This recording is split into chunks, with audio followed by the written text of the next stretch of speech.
Sexta parte do meu livro O Homem de Três Séculos. O namoro de Wanda e Monra prosperava. Nem um mês havia se passado e ele quis falar com os pais dela. Queria trazê-la para a fazenda de seus pais para a purificação, para que ela aprendesse como ser a esposa de um cigano. Depois fariam as festas e a união deles. Sahib foi falar do casamento com Enio, mas ele não estava em casa. Deveria estar na vila, bêbado.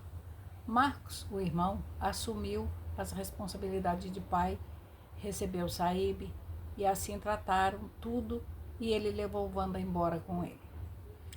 Ana se escondeu no mato para não participar, estava mais alienada que nunca. E Vilma se sentiu tão sozinha e foi para a casa do tio José. Precisava urgentemente de um colo, de um carinho. O velho escravo a acolheu, dando sua tarimba para a criança dormir. Durante a noite ela teve pesadelos, chorou, gritou. Isso fez o velho ficar angustiado e preocupado com o futuro dela. Desde a concepção dessa criança que tudo dera errado. Isso aconteceu há 7 anos atrás, numa noite em que Enio voltou bêbado para casa e estuprou a esposa. Isso foi na frente das crianças.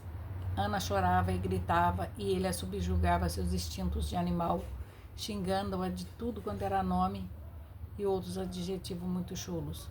Tio José, ouvindo os gritos de Ana de sua cabana, correu para socorrê-la. Nem imaginava que era o próprio marido que a estava machucando tanto.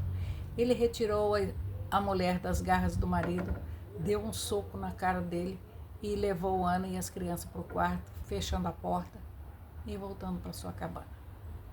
Ana nunca tocou nesse assunto do acontecido e naquele dia e nunca mais.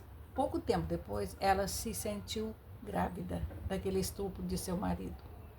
Ana passa a odiar aquela barriga que estava gerando ali a criança, fruto do estupro.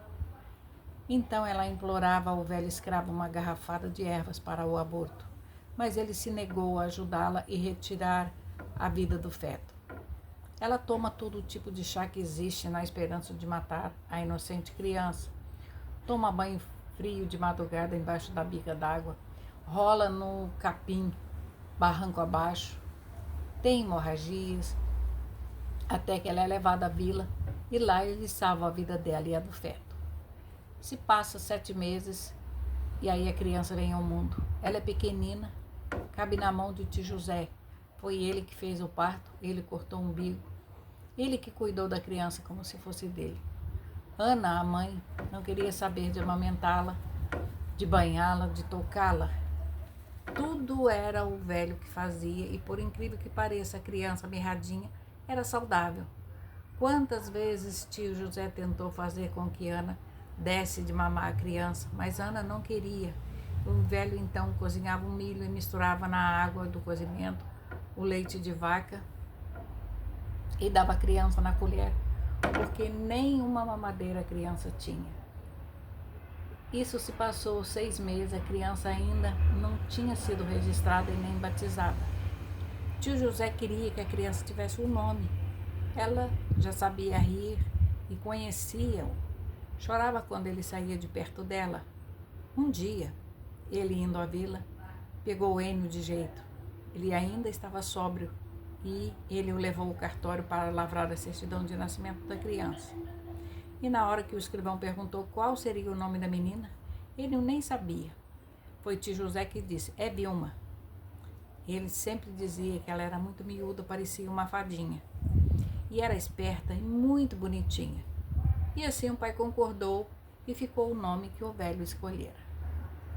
A partida de Wanda deixou uma lacuna na casa da fazenda. Ana endoidara de vez. Passava os dias enfurnada no meio do mato, rezava sem parar com o véu na cabeça. Marcos trabalhava feito um touro para poder se casar com Marcinha. Ele tinha só 19 anos, mas a vida lhe envelhecera o suficiente para saber que a única coisa que lhe restava era o casamento e o trabalho árduo e pesado. nada de diversão, aproveitamento de juventude. Chegou o grande dia do casamento de Monrad. Só apareceram os convidados da noiva, tio José, Vilma, Marcos e Márcia, mais ninguém. Mesmo assim, Wanda estava feliz. Ela tinha paixão pelo seu belo cigano e era amada por ele. A família dele a recebeu de braços abertos. Mas nessa noite de festa, de casamento, o pai Enio estava na vila dormindo na sarjeta, bêbado, em coma alcoólico. As pessoas passavam por ele e nem o olhavam mais. Já era conhecido dos cachorros da rua que lambiam seus vômitos todas as vezes que ele caía de porre.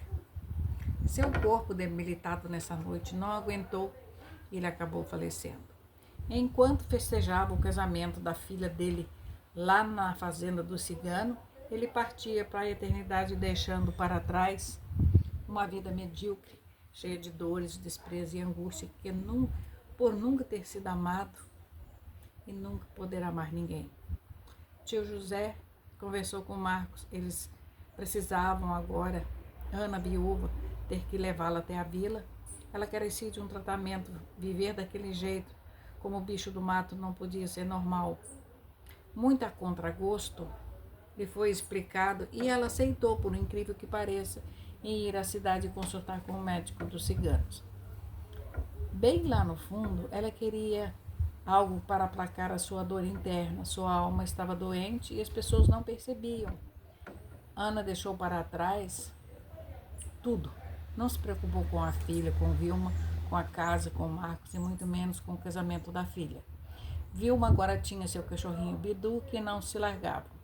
Eles dormiam na mesma cama, comiam do mesmo prato, mas ela também se sentia muito só. Quando a mãe Ana chegou na clínica, no mesmo instante ela é internada, haviam pacientes lá de toda parte do país, até da capital. A casa era boa, era limpa, tinha boa comida, bons profissionais e medicamentos. Foi naquela noite que alguém abandonou uma criança recém-nascida na varanda, na clínica, e foi ela que achou e levou para dentro de casa a criança. Aquela criança foi a salvação de Ana. Ela passou a noite sentada numa cadeira de balanço, ninando a criança nos braços. Não havia quem tirasse o menino dos braços dela. As enfermeiras tentaram em vão, os médicos e nada. Ana passou a dormir com a criança no canto da sua cama. Tudo ela fazia para o bem-estar da criança. O que ela não fez por Vilma e pelos irmãos, ela agora fazia para aquele bebezinho. Ela lhe deu o nome de João, porque esse era o nome de seu pai. Marcos, se vendo sozinho e ter que cuidar de Vilma, convidou a namorada para que viessem morar juntos. Assim que as coisas melhorassem, eles se casariam. E ela foi para a casa dele, explicando para os pais, que entenderam e abençoaram os dois. Agora a Vilma tinha com quem conversar. Além de tio José, as duas se tornaram grandes amigas.